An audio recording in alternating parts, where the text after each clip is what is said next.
Good bye చెప్పనున్న Telugu star hero Venu Swamy.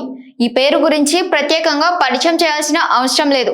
రాజకీయ రంగంలోనూ సినీ పరిశ్రమలోనూ ఉన్న సెలబ్రిటీల వ్యక్తిగత జాతకాలు చెబుతుంటారు. అలా చెబుతూ ఈయన కూడా ఒక సెలబ్రిటీగా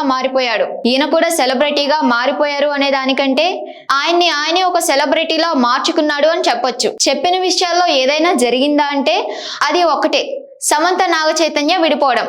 అప్పటి నుంచి వేణుస్వామి గతంలో ఏం చెప్పాడు అనే విషయాలపై నెటిజన్లు సర్చ్ చేస్తూ ఉన్నారు. 2024 నూతన సంవత్సరాన్ని పురస్కరించుకొని తాజాగా ఆయన ఒక వీడియో విడుదల చేశారు. ఆ వీడియోలో ఉన్న విషయం ప్రకారం తెలుగు సినీ పరిశ్రమకు చెందిన ఒక స్టార్ హీరో అనారోగ్య సమస్యతో బాధపడుతున్నాడు. ఈ ఏడాది కానీ వచ్చే ఏడాది కానీ సదరు హీరో సినిమాలకు గుడ్ బై చెప్పనున్నారు అని ఆయన చెప్పారు. ఆరోగ్యపరమైన ఇబ్బందుల వల్ల చిత్ర పరిశ్రమ నుంచి నిష్క్రమించనున్నారని చెప్పారు. దీంతో సోషల్ మీడియాలో ఆ హీరో ఎవరంటూ నెటిజన్లు చర్చించుకుంటున్నారు.